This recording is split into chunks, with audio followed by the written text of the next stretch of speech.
하나님 말씀 보시겠습니다. 야고보서 제1장 12절 말씀부터 15절 말씀까지 우리 한 목소리로 함께 합독하겠습니다. 신약성경 야고보서 제1장 12절 말씀부터 15절입니다.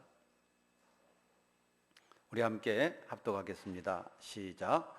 시험을 참는 자는 복이 있나니 이는 시련을 견디어 낸 자가 주께서 자기를 사랑하는 자들에게 약속하신 생명의 면류관을 얻을 것이기 때문이라. 사람이 시험을 받을 때 내가 하나님께 시험을 받는다 하지 말지니 하나님은 악에게 시험을 받지도 아니하시고 친히 아무도 시험하지 아니하시느니라. 오직 각 사람이 시험을 받는 것은 자기 욕심에 끌려 미혹됨이니 욕심이 잉태한 즉 죄를 낳고 죄가 장성한 즉 사망을 낳느니라. 아멘. 오늘 밤에도 이 십자가의 길을 따라서 좁은 길을 따라서 3일 밤 예배에 오신 우리 성도님들에게 하나님의 은혜가 함께 있어서 말씀을 통해서 하나님 만나고 하나님 은혜 받는 축복의 시간이 되시기를 주의 이름으로 축복합니다. 하나님은 항상 우리에게 은혜를 주실 때 먼저 말씀으로 은혜를 주십니다. 먼저 말씀으로 우리에게 깨닫게 하시고 어떤 길을 제시하시고 우리가 믿음으로 하나님의 말씀을 깨달은 대로 하나님이 우리에게 제시하시고 인도하시는 그 길대로 따라서 살아갈 때 우리에게 하나님의 놀라운 기적의 역사, 축복의 역사, 달콤한 열매가 그 뒤에 있음을 기억하시기 바랍니다. 하나님은 항상 말씀으로 우리를 먼저 깨닫게 하세요. 인도하세요. 그리고 그 길을 따라갈 때에 열매가 있는 거예요. 그런데 열매가 당장에 우리 눈앞에 보이지 않는다고 그 길을 가지 않는 분들이 많이 있어요. 그런데 우리가 열매는 그 길을 간 뒤에 그 길을 다 갔을 때 열매가 주어지게 되는 겁니다. 우리에게 주님이 말씀하실 때 은혜의 말씀으로 받으시고 늘 그 말씀 앞에 믿음으로 순종의 길을 가기를 주의 이름으로 축복합니다. 오늘 함께 읽은 말씀을 통해서 시험을 참는 사람, 이 시험을 참는 사람들에게 하나님은 어떤 은혜를 주시는지 오늘 말씀을 통해서 함께 은혜를 나누도록 하겠습니다. 오늘 12절 말씀 맨 처음에 보시면 시험을 참는 자는 복이 있나니, 시험을 참는 자에게 뭐가 있다고 그랬어요? 복이 있다. 믿으십니까? 시험을 참는 자에게 복이 있다. 이 말씀 확실하게 믿으십니까? 자, 시험을 참는 자에게 복이 있대요. 그러면 어떻게 해야 되겠어요? 시험을 참아야 되겠어요? 아니면 시험에 져야 되겠어요? 시험을 반드시 참아내야 될 줄로 믿습니다. 우리 앞에 유혹이 많습니다. 여러분, 하나님을 사랑하지 못하게 하는 유혹, 주의를 성수하지 못하게 하는 유혹, 11조를 드리지 못하게 하는 유혹, 전도를 하지 못하게 하는 유혹, 기도를 방해하는 유혹, 여러분 이런 유혹들이 수도 없이 많습니다. 이런 유혹들은 친구를 통해서 올 수도 있습니다. 친척을 통해서 올 수도 있습니다. 자녀를 통해서 올 수도 있습니다. 나의 가까운 사람을 통해서도 올 수가 있습니다. 이런 시험들, 이런 유혹들을 어떻게 해야 돼요? 이겨야 될 줄로 믿으시기 바랍니다. 그럴 때 뭐가 있다고요? 복이 있다. 시험을 참는 자에게 복이 있다. 여러분, 이 말씀을 우리가 확실하게 믿으신다면 우리는 무슨 일이 있어도 시험을 참아내야 되고 시험을 이겨야 될 줄로 믿으시기 바랍니다. 시험을 참는 자에게 복이 있다 그랬지 시험에 빠지는 자에게 복이 있다, 시험에 지는 자에게 복이 있다, 그렇게 말씀하지 않잖아요. 시험을 참는 자에게 복이 있다. 자, 그러면 왜 시험을 참는 자에게 복이 있다고 하십니까? 시험을 참는 자에게 왜 복이 있을까요? 우리 12절 같이 한번 읽어보도록 하겠습니다. 시작. 시험을 참는 자는 복이 있나니 이는 시련을 견디어 낸 자가 주께서 자기를 사랑하는 자들에게 약속하신 생명의 면류관을 얻을 것이기 때문이다. 자, 왜 시험을 참는 자에게 복이 있는가? 크게 세 가지 이유가 있어요. 이 12절에 보면 시험을 참아내는 자에게 복이 있는 세 가지 큰 이유가 있다. 자, 첫째는 시험을 참는 자에게 영생이 있고 생명의 면류관이 있기 때문입니다. 시험을 참아내는 자에게 영생이 있어요. 시험에서 지는 자에게 영생이 있는 것이 아니라 시험을 참아내는 자에게 영생이 있고 생명의 면류관이 있다라고 하는 사실입니다. 그래서 시험을 참는 자에게 생명의 면류관을 얻을 것이기 때문이다. 왜 시험을 참는 자가 복이 있어요? 시험을 참는 자에게 생명의 면류관, 영생이 있다는 겁니다. 그리고 두 번째 이유가 있습니다. 그것은 시험을 참아내는 자에게 하나님을 사랑하는 자들이라고 하는 인정을 받게 된다. 시험을 참아내는 사람에게 너 하나님 사랑하는구나, 네가 하나님 사랑하는 사람이야 라고 하는 인정을 받게 된다라고 하는 겁니다. 시험을 참지 못하고 시험에 지는 사람은 아무리 자기가 하나님을 사랑하는 사람이라고 고백해도, 나 하나님 사랑해요 그래도 하나님께서는 아니야, 넌 나 하나님 사랑하지 않아, 하나님이 인정을 안 해주실 거예요. 시험을 참아내는 자에게 하나님은 그래, 네가 나를 사랑하는구나 라고 인정을 하신다는 겁니다. 그렇기 때문에 그것이 복이 있습니다. 세 번째, 시험을 참아내는 자에게 복이 있는 이유는 믿음의 사람이라고 하는 인정을 받기 때문입니다. 너 믿음이 있구나. 뭘 보니까? 시험을 참아내는 것 보니까 너 믿음이 있구나. 여러분, 이런 인정을 받게 된다는 거예요. 그래서 시험을 참는 자에게 복이 있다는 겁니다. 몇 가지 복이 있어요? 세 가지 복이 있어요. 첫째의 복은 생명의 면류관을 받는 것이고 영생을 얻는 것이고, 두 번째는 하나님을 사랑하는 자라고 하는 인정을 받는 것이고, 그리고 세 번째로는 믿음의 사람이라고 하는, 믿음이 있는 자라고 하는 이런 인정을 받게 된다라고 하는 것입니다. 그렇기 때문에 시험을 참는 것이 복이 있는 거예요. 우리가 여러분 앞에서 살펴보았듯이 그리스도인들에게 오는 여러 종류의 시험은 바로 믿음의 시험이라고 그랬습니다. 믿음의 시련이라고 그랬어요. 우리 예수 믿는 사람들에게 오는 지금 흩어진 나그네, 야고보 사도 시대에 핍박으로 말미암아 여러 곳에 흩어져서 여러 가지 고난과 여러 가지 어려움을 받는 이 시험은 믿음의 시련이라고 그랬어요. 여러분, 믿음의 시련이라고 하는 말은 믿음 때문에 오는 고통이고, 믿음 때문에 오는 고난이고, 믿음 때문에 오는 핍박이고, 믿음 때문에 오는 여러 가지 고난이라고 하는 것입니다. 이게 믿음의 시련입니다. 자, 이런 고난이 있음에도 불구하고 믿음을 지키기 위해서 인내하며 참아내는 이유가 무엇이겠습니까? 이런 믿음의 어려운 고난이 있음에도 불구하고 이것을 막 인내하고 막 참아내고 이 고난을 막 이겨내는 그 이유가 뭐겠어요? 바로 믿음의 사람에게는 생명이 있고 영생이 있고 생명의 면류관이 있다라고 하는 것을 알기 때문입니다. 내가 이 어려움을 참아낼 때, 이 시련을 이겨낼 때 나에게 생명의 면류관이 있다, 이것을 알기 때문에 아무리 어려움이 와도 그 믿음을 지키기 위해서 시련을 참아내는 거예요. 그런데 반대로 믿음이 없고 확신이 없다라고 한다면 시험이 올 때 어떡하겠어요? 믿음을 포기할 수밖에 없는 겁니다. 왜냐하면 나에게 영생에 대한 확신이 없고 구원에 대한 확신이 없는데 그 믿음을 지켜내겠다고, 믿음을 여러분 한번 내가 가져보겠다고 그 모진 고난과 모진 그 시련을 참아낼 필요가 있다고 생각하겠습니까? 내게 영생이 있는지 없는지, 주님께서 내게 은혜를 주실런지 안 주실런지 이것도 확신이 안 생기는데 그 어려운 고난을 무엇 때문에 참아내겠어요? 무엇 때문에 그 고난을 이겨내겠어요? 그렇기 때문에 믿음이 없는 사람에게는 시련이 올 때 고난을 참아내야 할 이유가 안 생기는 거예요. 그렇기 때문에 포기하는 거죠. 믿음을 포기하는 거예요. 시련을 안 당하기 위해서 믿음을 내려놓는다는 겁니다. 그러나 믿음이 있는 사람은 어떻습니까? 믿음이 있는 사람은 이 세상에서 좀 편안하게 살겠다고 나 믿음을 내려놓을 수 없어. 이 세상에서 좀 부유하게 살아보겠다고 나 믿음 버릴 수 없어. 왜냐하면 이 믿음이 나에게 영생을 주고 생명의 면류관을 주고 이 믿음이 나를 구원하기 때문에 무슨 일이 있어도 이 믿음만은 버릴 수 없어. 이렇게 되는 겁니다. 그래서 믿음이 있는 사람에게는 어떻습니까? 어려운 시험이 와도 이겨내고 참아내게 되는 것임을 믿으시기 바랍니다.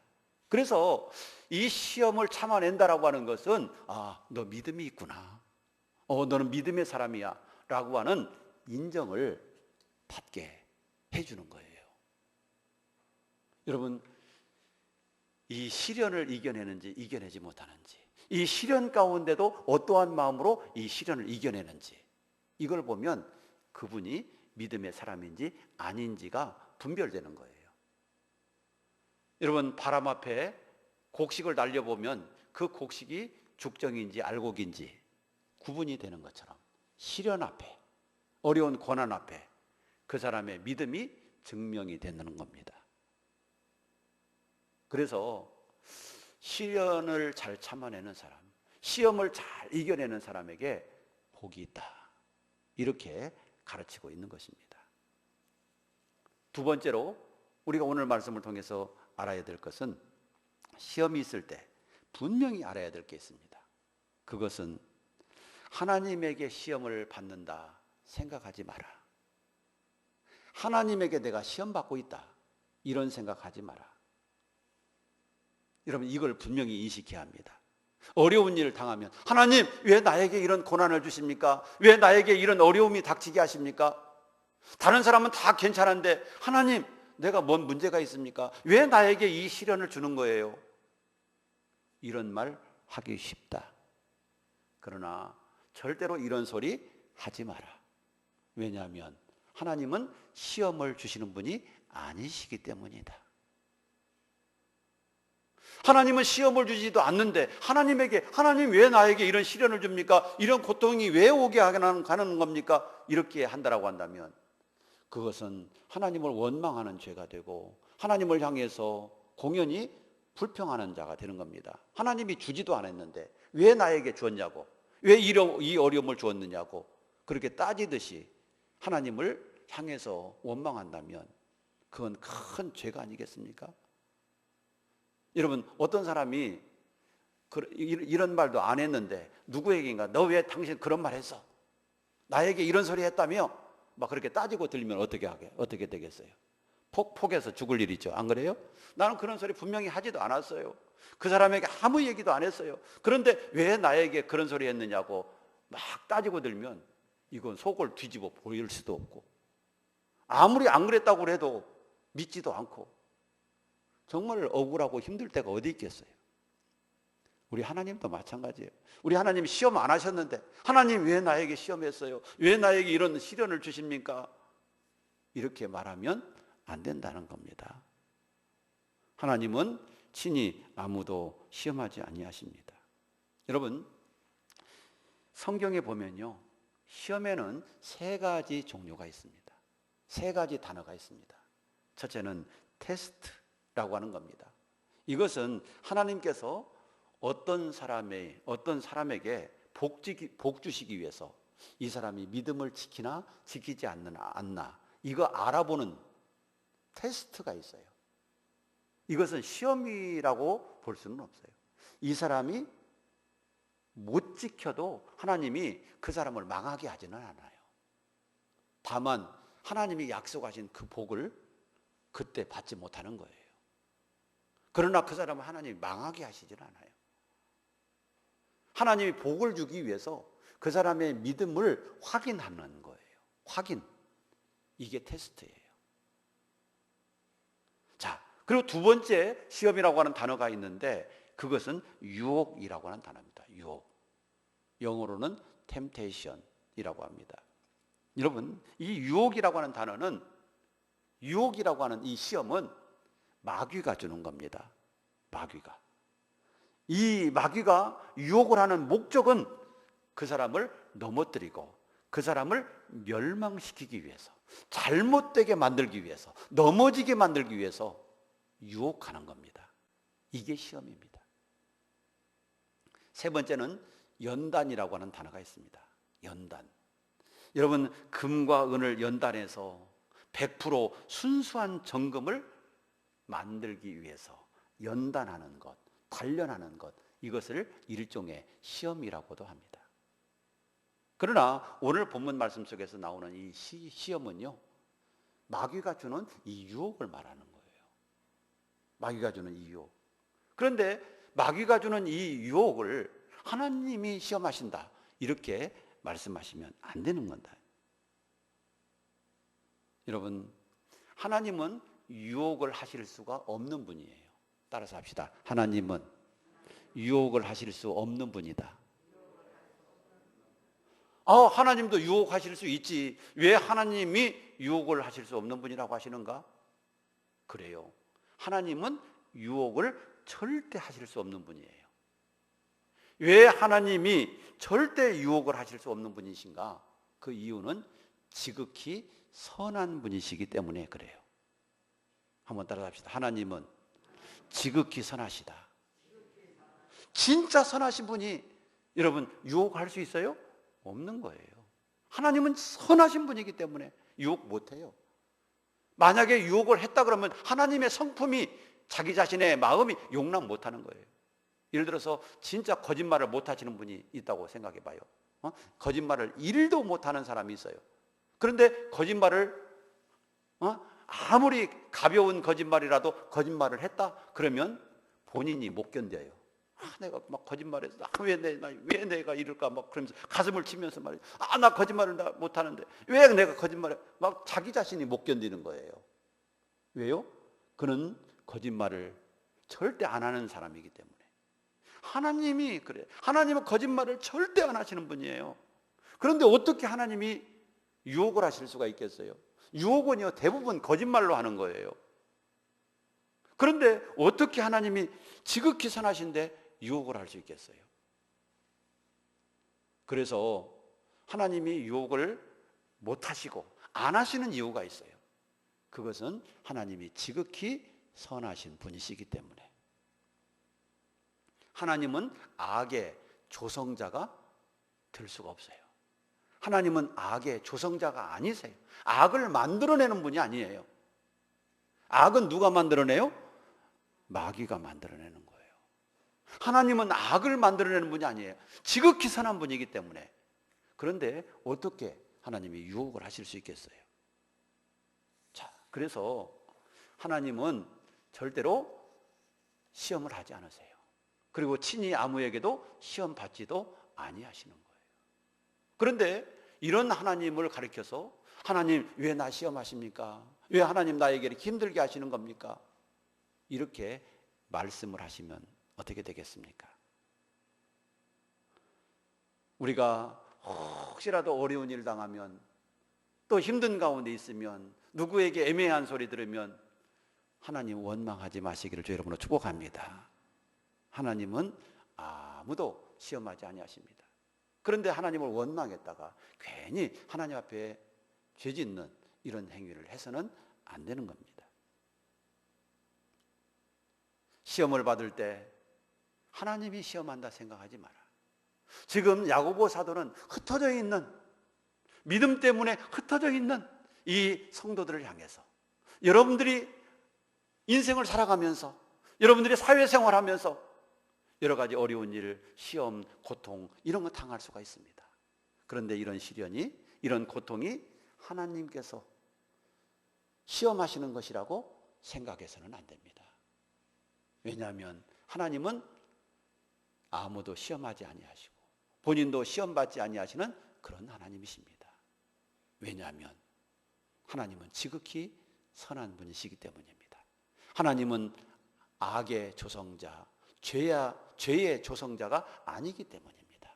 라고 야고보 사도는 지금 말하고 있는 거예요. 그러면 시험이 오는 진정한 이유는 뭔가? 시험이 오는 진정한 이유는 뭔가? 자, 오늘 14절 말씀 우리 한번 같이 또 읽어봅니다. 시작.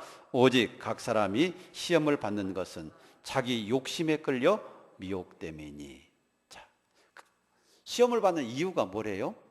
하나님이 시험하시는 게 아니라 자기 욕심 때문에, 미혹을 받게 되는 거다. 내가 욕심을 가졌어요. 그런데 마귀란 놈이 그걸 알고 내 욕심을 자극하는 거예요. 내 욕심을 자극하는 거예요. 그래서 미혹에 빠지게 만들고 유혹에 빠지게 만드는 거예요. 그래서 시험이 오는 것이다 라고 하는 것입니다. 여러분, 사람이 유혹에 빠지게 되는 것은 분명히 오늘 말씀이 증거하는 것처럼 자기 욕심에 끌려 미혹된다. 여러분, 내 마음속에 욕심이 1도 없으면 아무리 마귀가 그 부분에 대해서 유혹을 해도 우리가 넘어가지 않는 거예요.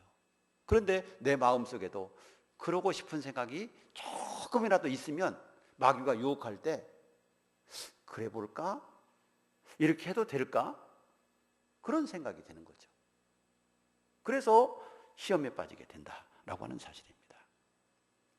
그래서 오늘 말씀 속에서 보면 각 사람이 미혹을 받는 이유, 시험을 당하는 이유가 뭐냐? 그 마음속에 욕심을 가지고 있기 때문이다 라고 하는 것입니다. 그런데 사람의 마음속에 욕심이 없는 사람이 어디 있겠어요?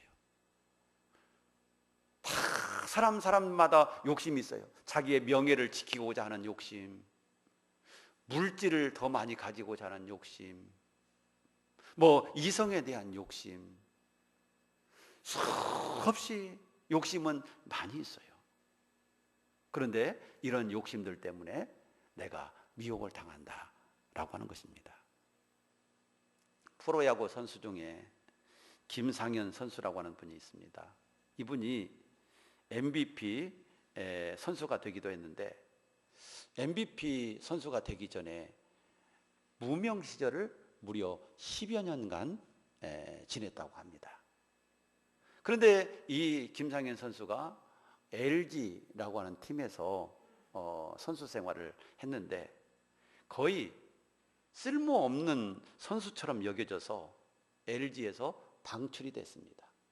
그래서 어디로 갔느냐 하면 기아라고 하는 팀으로 트레이드가 되었습니다.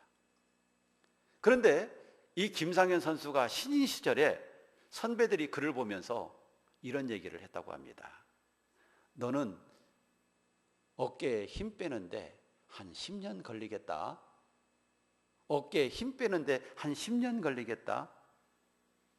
이런 소리를 하더래요. 그때 김상현 선수가 마음속으로 하는 말이 나도 알아요. 힘 빼야 된다라고 하는 건 나도 알아요. 이렇게 생각을 했는데 정말 욕심을 버리고 힘 빼는데 약 10년 정도의 세월이 지나갔다고 합니다. 그런데 어깨에 힘이 빠지니까 욕심을 부리지 않으니까 공이 잘 맞은 거예요. 그래서 홈런도 또 타격도 타점도 가장 상위권에 올라가게 되었습니다. 이제 타이틀이 눈앞에 보이는 거예요. MVP가 이제 눈앞에 보이기 시작하는 거예요. 이런 욕심이 탁 들어오니까 또 어깨에 힘이 들어가 가지고 그때부터 또 공이 안 맞기 시작하는 거예요. 공이 안 맞기 시작하는 거예요. 그래서 그때 깨달았다고 합니다. 아, 정말 욕심이구나. 내 욕심이 들어갈 때 힘이 들어가고 힘이 들어가니까 공이 안 맞는구나 라고 하는 것을 느꼈다고 합니다. 참 욕심이라고 하는 것은 미묘한 거예요. 미묘한 거예요. 이 욕심이라고 하는 것 때문에 우리가 많은 노력도 하지만 욕심이 있기 때문에 노력도 하는 거예요. 욕심이 없으면 노력도 안 해요. 그런데 과요불급, 지나친 욕심은 우리에게 해를 끼치게 되는 것이죠.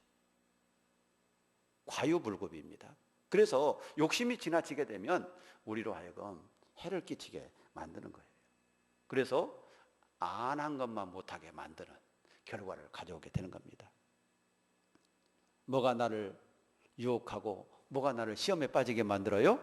내 안에 있는 욕심이라고 하는 것입니다. 그래서 오늘 말씀 15절에 보시면 뭐라고 그랬어요?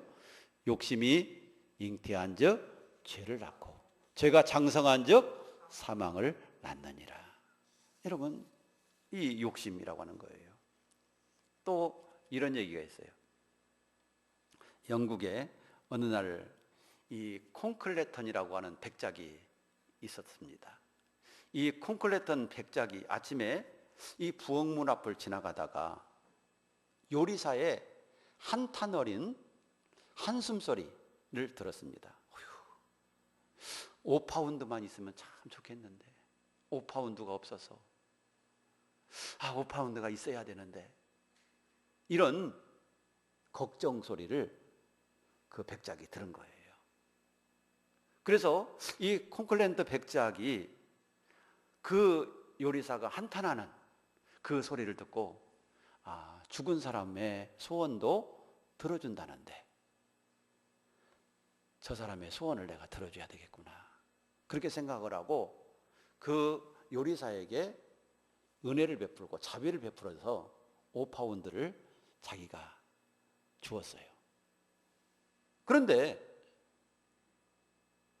그 5파운드를 주고 나서 잠깐 어디 갔다가 들어오는데 또 한숨소리를 들었어요. 그 요리사에 10파운드라고 할 걸, 괜히 5파운드라고만 해가지고 10파운드라고 할 걸, 그렇게 얘기를 하더랍니다. 여러분, 사람의 욕심이 끝이 없어요. 처음에는 5파운드만 있으면 이렇게 생각을 했는데 5파운드가 해결되고 나니까 10파운드라고 할 걸. 여러분, 이게 사람의 욕심이에요. 이런 욕심이 있기 때문에 사람이 그 욕심 때문에 미혹을 받고 여러분 어려움을 겪는 거예요. 그래서 욕심이 잉태한 즉 죄를 낳고 죄가 장성한 즉 사망을 낳느니라. 디모데전서 6장 9절 10절을 보면 그랬습니다. 부하려 하는 자들은 시험과 올무와 여러 가지 어리석고 해로운 정욕에 떨어지나니 곧 사람으로 침륜과 멸망에 빠지게 하는 것이라. 돈을 사랑함이 일만하게 뿌리가 되나니 이것을 사모하는 자들이 미혹을 받아 믿음에서 떠나 많은 근심으로 자기를 찔렀도다. 여러분, 돈을 사랑하는 자는 시험에 빠진다 그랬어요. 그리고 이것 때문에 미혹을 받고 믿음에서 떠나게 되고 많은 근심으로 자기를 찔렀다 라고 말하고 있습니다. 여러분, 사람에게는 모두가 다 욕심이 있어요. 욕심이 없는 사람이 거의 없습니다. 그러나 지나친 욕심은 자기를 망하게 하는 거예요. 우리는 오늘 본문 말씀을 보면서 시험이라고 하는 것이 왜 오는가? 우리가 이걸 정리를 해야 될 줄로 믿습니다. 시험이라고 하는 게 왜 오는가? 내 욕심이 있기 때문이구나. 그리고 그 욕심을 마귀가 이용하는구나. 마귀가 자극하고 마귀가 이것을 가지고 미혹하는구나. 그런데 그 마귀가 미혹하는 것에 내가 넘어가게 되면 시험에 빠지게 되는 거구나. 이걸 우리가 깨닫고 절대로 우리가 미혹에 넘어가지 않도록 온전히 하나님의 말씀을 붙잡고 또 믿음을 붙잡고 우리가 승리하는 그런 삶을 살아야 합니다. 하나님은 승리하는 자에게 은혜를 베풀어 주십니다. 그래서 시험을 참는 자에게 뭐가 있어요? 복이 있는 거예요. 시험을 이겨내는 자에게 그래서 복이 있는 자예요. 시험에서 빠지면 어떻게 돼요? 아담과 하와처럼 되는 거예요. 시험에 지면 아담과 하와처럼 되는 거예요. 마귀의 유혹을 거기서 이겼더라면 얼마나 좋았겠어요. 그런데 아담과 하와는 마귀의 미혹을 이기지 못했던 거예요.